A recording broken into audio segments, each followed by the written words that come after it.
दोस्तों नमस्कार। किताबी दुनिया में आपका स्वागत है। किताबी दुनिया की श्रृंखला किसान और किसानी में आज हम आपके लिए लेकर आए हैं लोकप्रिय कथाकार डॉक्टर शिवशंकर श्रीनिवास की कहानी आदमी आदमी है चिड़िया नहीं। इसे अनुवादित किया गया है वैद्यनाथ झा ने। आइए कथा सुनते हैं। वामदेव की बहुत सी बातें लोगों को हैरत में डालती थी। उसके काम करने की क्षमता, ढंग, भोजन, अन्य कई बातें लोगों को असाधारण लगती थी। उससे अपरिचित लोग जब उसे कुछ करते देखते या सुनते तो उन्हें लगता था कि वह किसी दूसरे ग्रह का प्राणी है। गांव के बुजुर्ग उसे ऐसा नहीं समझते थे। उनका मानना था कि वह जवान है और जवानी में लोग ऐसे ही करते हैं। लेकिन यह तो सभी मानते थे कि वह बलिष्ठ शरीर का स्वामी था और मन से भी सजग और सचेत था। आलसी तो कतई नहीं था। और वामदेव की चर्चा गांव में इसी रूप में यदाकदा होती रहती थी। किंतु मैं जिन दिनों की यह कहानी कह रहा हूँ उन दिनों उसकी चर्चा कुछ ज्यादा ही हो रही थी। बात यह थी कि इंद्रनाथ ठाकुर गांव आए थे। उन्हें ऐसे लोगों की जरूरत थी जो खेती बाड़ी के काम में पारंगत हो। वैसे तो गांव में ऐसे लोग ही रहते हैं जो कृषि कार्य को पूरी तन्मयता और कुशलता से करते हैं, मन से जुड़े रहते हैं। पर ऐसे लोग भी अब इस तरह रहने लगे हैं कि सबको खेती से जुड़ा नहीं मान सकते। इंद्रनाथ को कृषि कर्म में तन्मयता से जुड़े लोगों की आवश्यकता थी। उनका ख्याल था कि इन दिनों गांव की ऐसी स्थिति है कि अगर वे चाहे तो गांव को ही हाँक कर शहर ले जाना असंभव नहीं है। इसीलिए अभी लोग खेती बाड़ी से जितना भी जुड़े हो पर उनके एक पुकार पर जरूर साथ चल पड़ेंगे। इंद्रनाथ शहर में रहते थे, कभी कभार गांव आ जाते थे। उनके गांव आने से वहां का वातावरण अलग तरह का हो जाता था। लोग इन्हें घेरे रहते थे, इनसे चिपक जाना चाहते थे। इतनी निकटता पाने का कारण था इंद्रनाथ का कईयों को नौकरी देना, कईयों को नौकरी का आश्वासन देना। बहुत से लोगों को उनसे आशा थी। इंद्रनाथ गांव की दशा देखकर मन ही मन प्रसन्न होते थे। वे सोचते थे कि गांव में भूख का खौफ है। ऐसी स्थिति में कोई केवल गांव के सहारे ही कैसे रह सकता है। मन में यह बात आते ही उन्हें अपना बचपन याद आ जाता। उनको उन दिनों की अपने घर की दरिद्रता याद आती, लोगों की उपेक्षा याद आती और उनका मन अतीत की गहराइयों में उतर जाता। उनका मन गांव के प्रति आक्रोश से भर उठता। उनके पिता का नाम महेश ठाकुर था। इंद्रनाथ 4 भाई थे जिनमें वे सबसे बड़े थे। उनका बाल्यकाल से किशोरावस्था तक का समय गांव में ही बीता था। पिता बेहद गरीब थे। उनके परिवार में किसी ने भूमि छेदन नहीं किया था क्योंकि उनके पास जमीन ही नहीं थी। इतना ही नहीं, पूरे परिवार में किसी को अक्षर ज्ञान नहीं था। बाबा पशुओं की देखभाल और सेवा करते थे। इस कारण 2-4 भैंसें पल जाती थी और उनका दूध बेचकर गुजर बसर होता था। गांव वालों ने इनके परिवार का नाम घसकट्टा रख दिया था। इंद्रनाथ को सब याद है।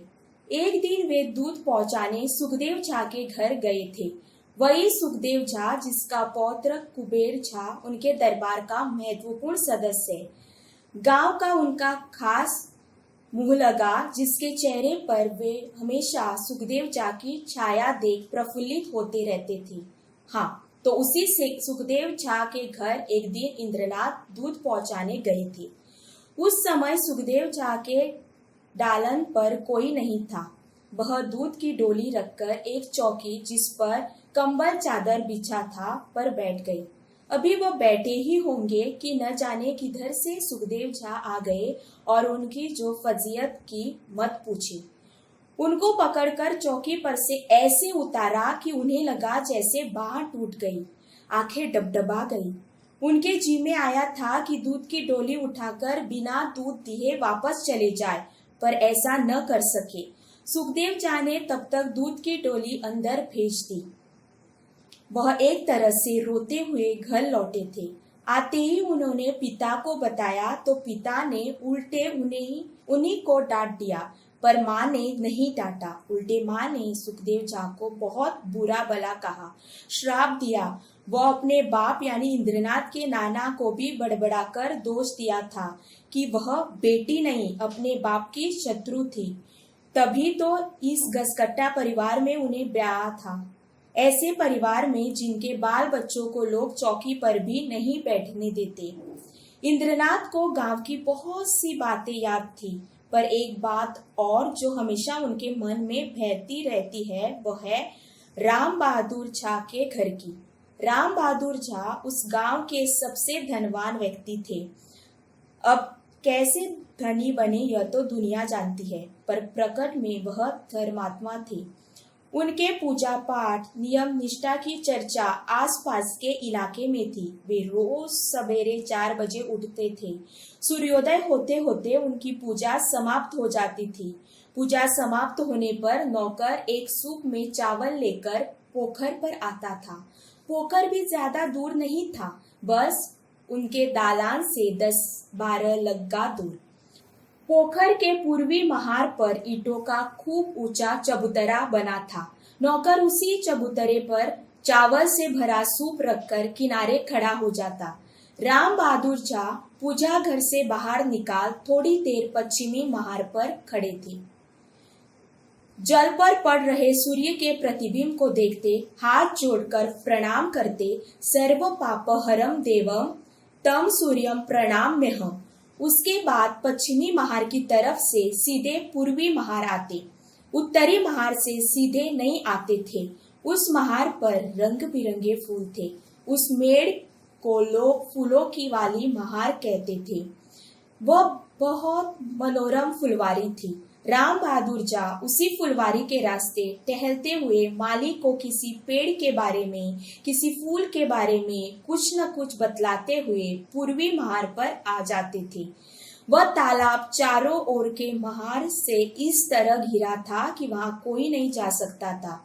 घिरा ही नहीं था, उत्तर की ओर फुलवारी, दक्षिण की ओर शाक सब्जी और पूर्वी किनारे के आधे दक्षिण की ओर से तरह तरह के अमरूद और 1-2 नारियल के पेड़ थे। उत्तरी पूर्वी कोने पर आंवले का एक सुंदर पेड़ था, जिसके नीचे कार्तिक मास में पूरे इलाके के संस्कृत के विद्वानों को भोजन कराया जाता था। वही चबूतरा बना था जिस पर चढ़कर राम बहादुर झा पक्षियों को दाना खिलाते थे। चिड़िया भोज पश्चिमी महार की तरफ खुला था। गांव वाले उसी घाट पर स्नान करते, मगर राम बहादुर का इतना प्रभाव था कि कुछ गिने चुने खास लोग ही स्नान करने आते थे। वैसे गांव के अतिथियों के लिए वह घाट ज्यादा खुला था। हाँ, तो कह रहा था, राम बहादुर झा उत्तरी किनारे से होते हुए पूर्वी किनारे पर आते।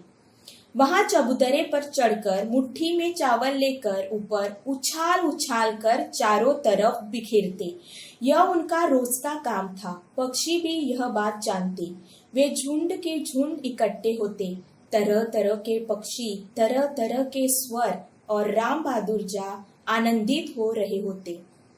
इंद्रनाथ यह दृश्य देखने के लिए भैंसों को प्रायः उसी रास्ते से लाते। वही भैंसों को मैदान में चरने के लिए छोड़ देते और खुद एक पेड़ पर चढ़कर दूर से यह दृश्य देखते थे। राम बहादुर झा चावल मुट्ठी से लेकर ऊपर उछालते तो सूर्य की किरणों पर चावल की दमक चमक उठती। उस समय कितने ही पक्षी चावल की दमक के साथ चावल को भी लपक लेते। वह दृश्य देखते देखते इंद्रनाथ कई बार खुद चिड़िया हो जाते। एक बार की बात है, कार्तिक का महीना था। वैसे तो गांव के कुछ लोगों को छोड़ बाकी के लिए कार्तिक 13वें महीने जैसा लगता, अर्थात कार्तिक महीना दुख, अभाव, विपन्नता का महीना था। पूरा गांव विकराल अभाव से जूझ रहा था। भैंसों ने दूध देना बंद कर दिया था। बस समझ लीजिए कि इस महीने इनके परिवार में अकाल पड़ जाता था। कई दिन तो एक समय कुम्हड़ तीसी, मिथिला का एक खाद्य की सब्जी खाकर पानी पीकर संतोष करना पड़ता था। इन्हीं दिनों की एक सुबह इंद्रनाथ पेड़ पर चढ़े हुए वह दृश्य देख रहे थे। राम बहादुर का चावल उछालना और चिड़ियों का लपकना। 4 भैंसे और एक बछड़ा चरते चरते लक्ष्मी खलीफा के धान के खेत में घुस गए। उस समय इंद्रनाथ खुद को चिड़िया हो जाने की कल्पना में खोए हुए चावल लपक ही रहे थे कि उन्होंने लक्ष्मी खलीफा की गर्जना सुनी। वह भैंसों के पीठ पर सटाक सटाक मारते हुए उन्हें खदेड़ रहा था। इंद्रनाथ ने पेड़ पर से ही पलटकर देखा। उसके बदन में भय से झुरझुरी सी दौड़ गई। इसके बाद के परिणाम की कल्पना से ही वह इतने डर गए कि पेड़ पर से उतरकर बिना कुछ सोचे विचारे दक्षिण की तरफ भागे। उसके बाद तो जगह जगह घूमते फिरते वहां पहुंचे जहां आज है। कैसे पहुंचे यह अलग कथा है। इधर उनके लापता होने से पूरा परिवार अशांत हो गया। माँ विक्षिप्त सी हो गई, पिता एकदम गुमसुम। लक्ष्मी खलीफा पहले तो बहुत आग बबूला हुए, पर इंद्रनाथ के लापता होने के कारण शांत हो गई। कुछ दिनों के बाद सभी ने मान लिया कि इंद्रनाथ लापता हो गए हैं। इस बारे में तरह तरह की चर्चा हुई। फिर यह चर्चा धीरे धीरे ठंडी पड़ गई। परंतु अब गांव के वही लोग कह रहे थे कि इंद्रनाथ का सौभाग्य उन्हें भगाकर ले गया। ठीक 10 वर्ष बाद मकर संक्रांति के दिन वह गांव आए। वह आए भी ऐसे जैसे रात के अंधेरे को चीर कर थक से सूर्य उदय हुआ हो। उन्होंने पूरे परिवार को जगमगा दिया। ऐसा प्रकाश जिससे पूरे गांव की आंखें चुंधिया गई। पूरे गांव में शोर मच गया। लोग बहुत आश्चर्य से उनको देखते सुनते, उनके माँ बाप के भाग्य को सराहते थे। आपस में फुसफुसाते, शंका आशंका करते कि इंद्रनाथ कैसे यहाँ तक पहुँच गए। ठीक ही कहा गया है कि जब ऊपर वाला देता है तो छप्पर फाड़ कर देता है। वह जिस शान बान से गांव आए थे वह सचमुच चकाचौंध कर देने वाला था। इंद्रनाथ सचमुच बड़े आदमी हो गए थे। कई शहरों में उनके अनेक कारोबार थे। कई जगह अपने लैंड थे। कितने ही ट्रक थे, कितने ही मॉडल की कारें थी। उधर ही उन्होंने विवाह भी कर लिया था। बेटा बेटी भी थे, पर उन्होंने शादी कहाँ की। कैसे इतने बड़े आदमी हो गए। लोग बाग इन सब बातों की चर्चा शुरू में करते थे, अब नहीं करते हैं। गांव वालों को इन सब से क्या लेना देना था। अब तो उन्हें बस इस बात से मतलब था कि कैसे उनकी कृपा मिल जाए। वह जितनी बार गांव आते उतनी बार कुछ लोगों को नौकरी मिलती, कुछ लोगों को आश्वासन मिलता, कुछ लोगों को बेटी की शादी में, कुछ लोगों को इलाज के लिए, तो कुछ को तीर्थ यात्रा आदि के लिए मदद मिलती थी। उनके आने से गांव धन्य धन्य हो जाता। इन लोगों को मदद का फैसला उनके दरबार में होता था। ठीक सवेरे उनका दरबार लग जाता था। जब जब वह गांव आते तब तब उनका दरबार लगता। तरह तरह के लोग उनके दरबार में उमड़े रहते। सभी की कोशिश होती थी कि किस तरह इंद्रनाथ बाबू प्रसन्न होंगे, किस तरह मुझे सबसे ज्यादा महत्व देंगे। लोग अपने अपने ढंग से इसी जुगाड़ में लगे रहते थे। इधर इंद्रनाथ खुद इस खेल में उस्ताद थे। वे अपने आभा मंडल को विस्तार देने की कला में निपुण थे। जब उनका दरबार लगता तो विभिन्न प्रकार के लोग विभिन्न आवश्यकताओं की सूची लेकर ही आते, पर इंद्रनाथ स्वयं अपने मुंह से किसी को कोई जवाब नहीं देते। चुपचाप मुस्कुराते हुए लोगों की बातें सुनते। दूसरे दिन ऐसे लोग उनके मुंह लगे कुबेर झा से संपर्क करते थे। कुबेर झा ही उन लोगों को बतलाता कि उनके प्रार्थना पर क्या निर्णय हुआ। कभी कभी वह किसी से पूछ बैठते, क्या पढ़ाई कर रही हो, मैट्रिक पास किया है। धत, यह भी कोई पढ़ाई हुई और पढ़ने दीजिए, पढ़ लिख कर मेरे पास आने के लिए कहिएगा। महज BA MA से क्या होगा। कोई प्रोफेशनल या तकनीकी कोर्स करे। कभी कभी दरबारियों की बातें सुनते सुनते बीच में ही किसी से पूछ बैठते, लोगों का क्या। वे लोग नमक मिर्च लगाकर ऐसी बातें करते जिससे इंद्रनाथ की उसमें रुचि बढ़े।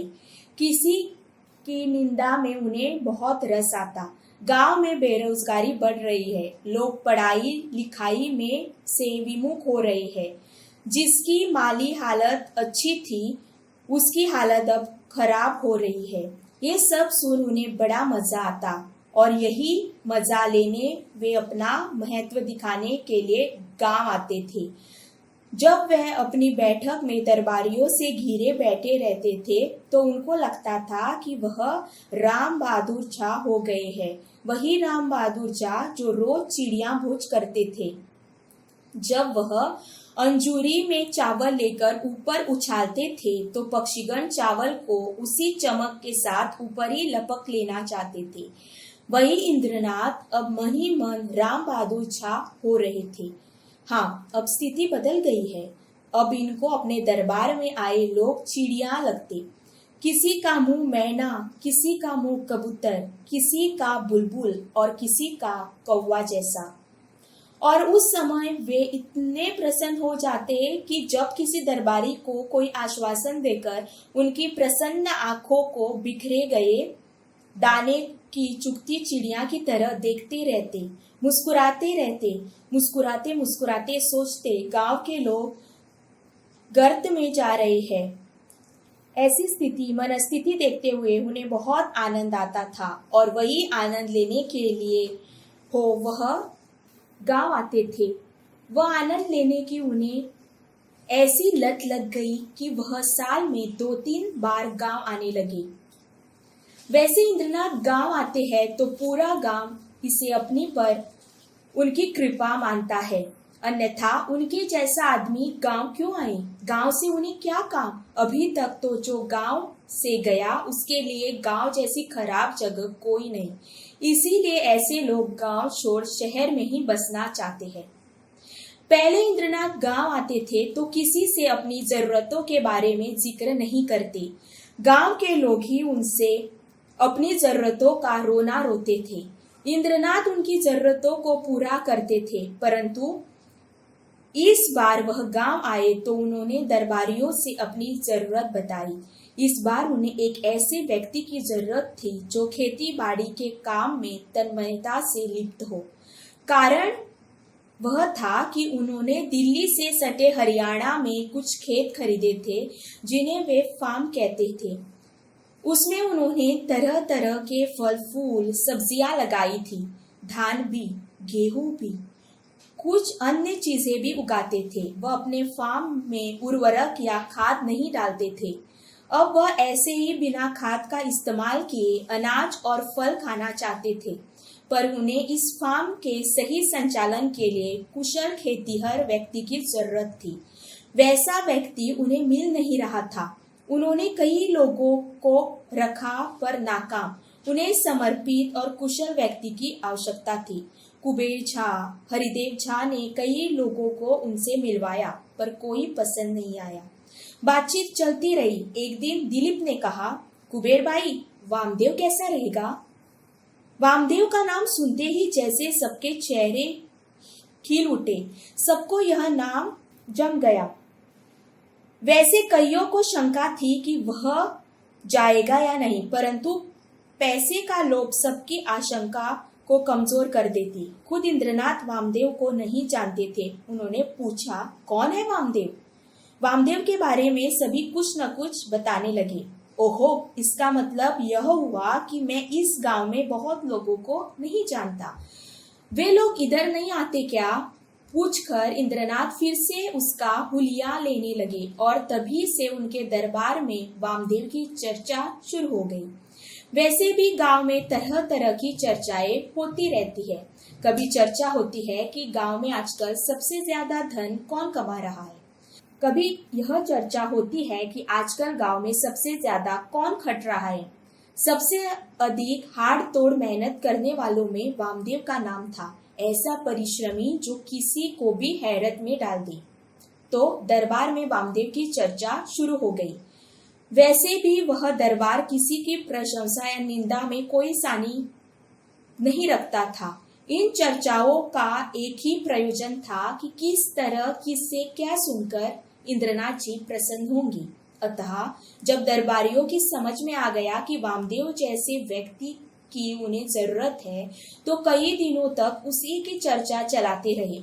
उसके बाहुबल का बखान हो रहा था। उस बखान में कोई कहता, ओह क्या अद्भुत जवान है, और काम उसके बराबर कौन कर सकता है। एक पहर में फावड़े से 5 बिस्वा खेत की मिट्टी पलटती, दूसरा टपकता, तीसरा ध्यान खींचता।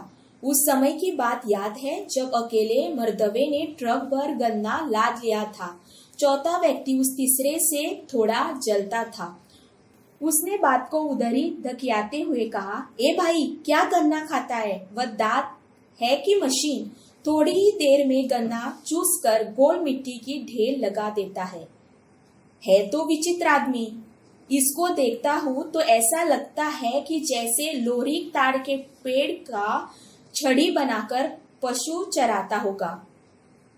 सो ठीक है भाई, आदमी है कि क्या, चौथे ने फिर ठहका दिया। वामदेव पुराण वैसे ही चल रहा था। उसी यशोगाथा का नए तरह से विस्तार हो रहा था। उस दिन ऐसे ही बात खींचते हुए हरिदेव बोले, ए भाई काम तो करता है सो करता ही है, खाने में भी कम बहादुर नहीं है। उस समय तो लगता है जैसे राक्षस खाना खा रहा हो। हरिदेव झा की यह बात सुनकर कुबेर झा को लगा कि उसके खाने की बात सुनकर इंद्रनाथ कहीं भड़क न जाए। अतः वे हरिदेव की बात को दबाने लगे। ए हरिदेव भाई, वह काम करेगा 4 आदमी का और खाएगा मेरे आपकी तरह। मैं यह नहीं कहता, पर आप उसे खाते देखेंगे तो ताज्जुब करेंगे। मैंने क्या उसे खाते नहीं देखा है? 1 महीना भी नहीं हुआ है, बलदेव बाबू के भोज में मेरे पास ही बैठा था। कुबेर झा बात को रास्ते पर ले आई। अरे तब आपने ध्यान नहीं दिया कुबेर भाई। एक बार की बात बताता हूँ, ज्यादा दिन नहीं बीता है।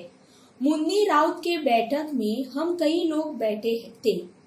आंगन में चिवड़ा कुटा जा रहा था। सो कहता हूँ खाने पीने का कोई प्रसंग उठा। ए भाई 5 किलो चिवड़ा ले आया। उस पर फोचहा के घर से 1 किलो चीनी आई और रख दी गई। विश्वास करो, ई वामदेवा अकेले सारा चिवड़ा चबा चबा कर खा गया, एक घूंट भी पानी नहीं पिया। ठीक है, राक्षस है। बाहर से सब बातें हो रही थी और इंद्रनाथ के पिता महेश ठाकुर 7 वाले कमरे में जप कर रहे थे। वे तो अन्य दिनों में भी अपने कमरे में किसी बात पर टिप्पणी कर दिया करते थे। आज भी उनसे नहीं रहा गया।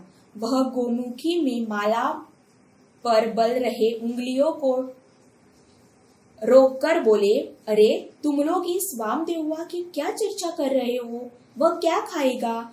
कलयुग में तो लोगों की अतिरियां ही कमजोर होती जा रही है। मैंने खुद ही काका को अपनी आंखों से देखा है।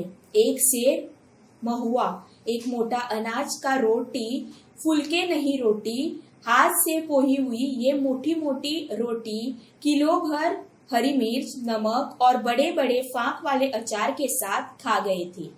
यह कहते कहते बुढ़ऊ जोश में आ गए थे। उनकी आवाज में और ज्यादा जोश आ गया था। वह बोले, और सुनो, मोक्षानंद झा का श्राद्ध था। वे जमींदारी के दिन थे। 7 गांवों के जयबार मैथिल ब्राह्मणों का एक वर्ग 10 दिनों तक भोज खाते रहे। खाजा लड्डू का भोज था। उन दिनों ये छोटे छोटे नहीं, केहूनी जितने लंबे खाजा होते थे और लड्डू नहीं, मुंगबा बहुत बड़े आकार का लड्डू। खाजा एक अंजूरी से ज्यादा पीठ और केहूनी भर का ओ, और मुंगबा भी ऐसा ही। कोई कोई उसे कोहबा लड्डू भी कहता था। जानते हो, खुद ही काका 65 खाजा खा गए और उसके बाद समझ लो 1 सेर से ज्यादा मुंगबा खा गए। उसी पर तो मोक्षानंद झा के बड़े दामाद ने उन्हें इनाम के तौर पर एक जोड़ा धोती दी। पुरानी बात अधिकांश लोगों को सुनने में अच्छी लगी, पर कोई कुछ बोला नहीं। कारण यह भी था कि जिस खुद्दी काका की बात इंद्रनाथ के पिता महेश ठाकुर कर रहे थे, वह दरबार में बैठे दिलीप के परदादा थे। उधर महेश ठाकुर को भी बाद में यह ध्यान आया कि कहीं उनकी बात दिलीप को बुरी न लगी हो। वैसे तो उन्होंने अपनी ओर से खुद्दी काका की प्रशंसा की थी, इसीलिए वह अब खुद्दी काका की प्रशंसा में ही कुछ बोलना चाहते थे। एक बार की बात है, खुद्दी काका अपनी बहन की ससुराल रमौली गई। रमौली के श्रीकांत झा उनके बहनोई के पिता थे। वे 500 बीघा खेत के जोतदार थे। उन्होंने हाथी पाला था। मैंने उनका हाथी देखा है। क्या सुंदर मकुनिया हाथी पाला था। जिधर निकल पड़ता था, दूर से ही टनाटन घंटी सुनाई पड़ती थी। दूर से निकल पड़ता था। जिधर से निकल पड़ता था, दूर से ही टनाक टनाक घंटी सुनाई पड़ती थी। दूर से ही लोग समझ जाते थे कि श्रीकांत झा का हाथी जा रहा है। सो कह रहा हूँ, उनका 40 हाथ का दालन बन रहा था। उस कमरे की बडेरी इतनी भारी थी कि दिन भर लोग थक गए, मगर 20-25 आदमी भी नहीं चढ़ा पाए। कल और लोगों को जुटाकर जुगाड़ लगाया जाएगा, ऐसा सोचकर छोड़ दिया गया था। रात में जब खुद्दी काका भोजन कर रहे थे, उनकी बहन ने हंसते हुए यह बात कही। उन्हें भी बहन की बात पर हंसी आई। वे बोले, इस गांव के लोग आदमी है या बकरी। जब रात थोड़ी गहराई तो बडेरी का एक कोना बहन ने पकड़ा और खुद्दी काका ने बडेरी चढ़ा दी। सभी लोग वृद्ध महाशय महेश बाबू की बात सुन रहे थे। दूसरों को तो उनकी बात अच्छी लग रही थी, पर खुद इंद्रनाथ को यह बात अच्छी नहीं लगी। वे बोले, बाबूजी, अभी किस्सा कहानी छोड़िए। यह कोई किस्सा कहानी हुआ? वही तो हुआ। मैंने खुद्दी काका को अपनी आंखों से देखा है, और तुम लोगों को उनकी बात किस्सा कहानी लगती है, तो वामदेव की बात भी कल वही लगेगी। यह पाउडर वाला दूध और मशीन से छाटा कूटा अनाज जो न करे। बेटे की बात से महेश ठाकुर थोड़ा असहज हो गए थे। बुनबुनाते हुए अपने कमरे की तरफ चल दिए। दूसरों को तो यह बात अच्छी लग रही थी, पर बाप बेटे के बीच में कोई क्या बोले। वैसे महेश ठाकुर भी चुप रहने वाले नहीं थे। जो बात पकड़ लेते थे, पकड़े ही रहते। जिन दिनों वे गरीबी का जीवन जी रहे थे, उन दिनों भी इस आदत के कारण कितनी बार अपमानित हो जाते। अब कौन अपमान करेगा? पीठ पीछे तो लोग उन्हें अब भी जक्की कहते थे। अगर दूसरे बेटों ने ऐसी बात कही होती तो आग बबूला हो जाते, पर इंद्रनाथ ने कहा था, इसलिए बात पी गई। इधर इंद्रनाथ अपने आगे पीछे चक्कर काटने वालों पर भी क्रोधित थे। उन्होंने कह भी दिया, तुम लोग किसी काम के नहीं हो। कई दिनों से वामदेव वामदेव हो रहा है, पर कौन है वामदेव, कैसा है वामदेव, अभी तक देखा नहीं। अपने मनोभावों को दबाते हुए उन्होंने कुबेर झा से पूछा, ए भाई कुबेर झा, आज वामदेव आएगा न? उसने कहा तो है, दरअसल उसे काम से ही फुर्सत नहीं मिलती, कुंवर झा ने चिंतित स्वर में कहा। इंद्रनाथ चुप हो गए थे। वे गंभीरता से सोच रहे थे कि क्या गांव में ऐसे लोग भी हैं जिन्हें काम से फुर्सत नहीं है। यह सोचते हुए उनके जहन में फिर राम बहादुर झा घूमने लगे। उनका यश याद आया। वे याद करने लगे, उन दिनों ऐसा कौन था जिसे राम बहादुर झा बुलाए और वह अपने काम में लगा रहे? कोई नहीं। मन में यह बात आते ही उन्हें हीनता बोध चपेट में लेने लगा। इस बोध से ग्रस्त होने से उनका क्रोध बढ़ता गया। ठीक उसी समय कोई बोला, वामदेव आ रहा है। सभी ने पलटकर पीछे देखा। सचमुच वामदेव ही आ रहा था। वह आया तो हरिदेव बोले, आओ वामदेव, कितने दिनों से इंद्रनाथ बाबू तुम्हारा इंतजार कर रहे हैं, पर तुम तो गुलरी के फूल हो गए। जी हाँ, वामदेव बोला, मगर मुझे काम से फुर्सत मिले तभी तो। क्यों, क्या कर रहे थे? क्या करूंगा, काम की कोई कमी है? गांव में कौन सा काम है भाई वामदेव? दिलीप बोला। अपर स्कूल में वामदेव भी उसके साथ कुछ दिन पढ़ा था। दिलीप के प्रश्न के स्वर में वही सख्य भाव था। दिलीप बाबू, आप गांव में रहते हुए भी गांव में नहीं रहते, यहाँ काम की कोई कमी है? इंद्रनाथ ने वामदेव की ओर देखा। सुगठित शरीर, 5 हाथ का मर्द, चिकनी मिट्टी की तरह चमकती काया। उनकी दृष्टि वामदेव पर ठहर गई। वस्तुतः यही गांव का आदमी है, पर तुरंत न जाने क्यों उनका मन ईर्ष्या से भर गया। उन्होंने मन में ठान लिया कि इसे किसी भी हालत में साथ ले जाना है। इधर कुबेर जाने वामदेव को सारी बातें विस्तार से समझा दी कि इंद्रनाथ बाबू ने उसे क्यों बुलाया है। वामदेव ने सारी बातें ध्यान से सुनी और गंभीरता से बोला, सुनिए कुबेर बाबू, हम लोग गांव से बाहर कहीं नहीं जा सकेंगे। बाहर कहीं अच्छा ही नहीं लगेगा। अगर नहीं जाओगे तो गांव में क्या मिलेगा? अब गांव में खेती से क्या होता है? पैदावार होती है, कभी सूखा, कभी बाढ़। कुबेर जाने अपनत्व भरा स्वर उछलते हुए कहा, नहीं होता है तो क्या आप लोगों ने इसके कारण के बारे में कभी सोचा है? वामदेव बोला, वो क्या सोचे? अब सोचने की कोई जरूरत नहीं, कारण भारत में इतना अन्न पैदा होता है कि उसे रखने की जगह नहीं है। कुबेर छा बोले, सो जो भी हो, हम लोगों को वहां से क्या मिलता है यह देखना है। इसीलिए तो तुम्हें अपना देखने के लिए कह रहा हूँ। पूरे वर्ष में कितना अन्न उपजा लेते हो? अन्न का क्या दाम है? किसान को अन्न उपजाकर क्या मिलेगा? क्या होगा? गांव की हालत समझते हैं? गांव में कितने लोग अपने खेत की उपज सारे साल खाते हैं। इसका कारण है कि कोई खेत पर ध्यान ही नहीं देता। कुबेर झा और वामदेव की वार्ता को हरिदेव ने अपनी तरफ मोड़ा। वामदेव, कुबेर ठीक ही कह रहे हैं भाई, पूरे साल में तुम जितना अन्न उपजाओगे उतनी तनख्वाह 2 महीने में ही पा जाओगे। अरे, पैसे के आगे अन्न उपजाकर क्या होगा? जब अन्न से कुछ नहीं होगा तो ये काम क्यों बनाए? वामदेव ने हंसते हुए पूछा। अरे, ये बड़े आदमी हैं, ये इनका शौक है, हरिदेव बोले। हरिदेव की इस बात पर वामदेव खूब खुलकर हंसा। उसकी हंसी किसी को अच्छी नहीं लगी, पर और कोई कुछ नहीं बोला। कुबेर ने पूछा, तुम क्यों हंसे? नहीं, ऐसी कुछ बात नहीं है। आप लोगों की बात से आज कस्तूरी काका की याद आ गई।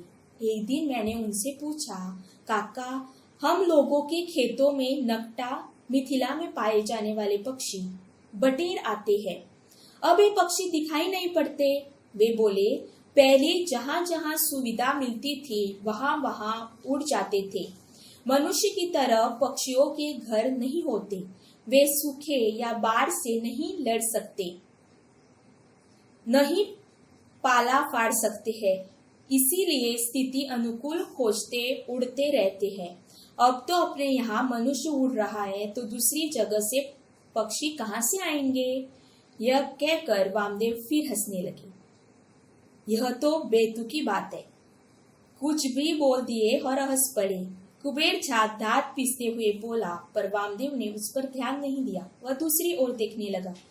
देखते देखते वह अचानक उठकर खड़ा हो गया। उठकर गमछा झाड़ते हुए बोला, इसलिए बुलाए थे तो मैं चलता हूँ। ओहो, जा रहे हो? कहाँ जा रहे हो? हरिदेव ने पूछा। लखनदई का बांध जम्बोनी के पास टूट गया है। सभी की सलाह हुई है कि उसे बांधा जाए। लोग बाग वही जा रहे हैं। मैं भी कुदाल लेकर वही जाऊंगा, वामदेव ने सहज भाव से उत्तर दिया। बाहर चल रहे गपशप को इंद्रनाथ के पिता महेश ठाकुर सुन रहे थे। उनके मन में कितनी बार आया कि उत्तर दे, पर कुछ देर पहले इंद्रनाथ की बात से इतना असहज थे कि बात मन में दबाए रखे। जब वामदेव ने लखनदई बांध बांधने की बात कही तो उनसे नहीं रहा गया। बोले, लखनदई से जो पानी आता है उससे तो केवल डोरी डूबता है। अरे वामदेव, उससे तुम्हें क्या, तुम्हारा तो एक धूर भी उस बांध में नहीं है। महेश काका, आप भी इन्हीं लोगों की तरह बोल रहे हैं।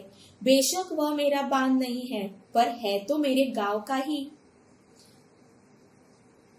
वामदेव ऐसे बोला कि सबको उसके स्वर में आत्मबोध की पीड़ा का एहसास हुआ।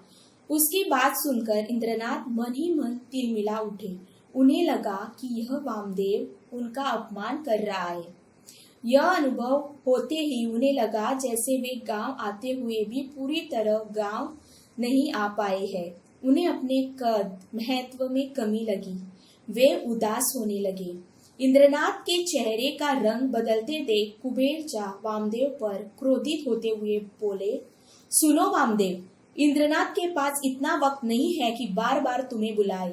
साफ बोलो, क्या कहना चाहते हो? हाय रे मेरे बरते, इतना पढ़ लिख कर भी बात नहीं समझे, कहकर फिर हंसने लगा वामदेव। हंसा भी तो खुलकर। रे, या तो हंस लो या बोलो।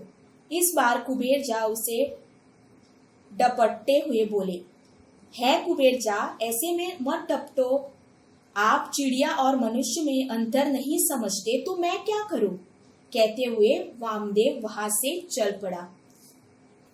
दोस्तों, अगर आपको यह कहानी थोड़ा भी प्रभावित कर पाई है तो उसे अपने दोस्तों के साथ जरूर साझा करें।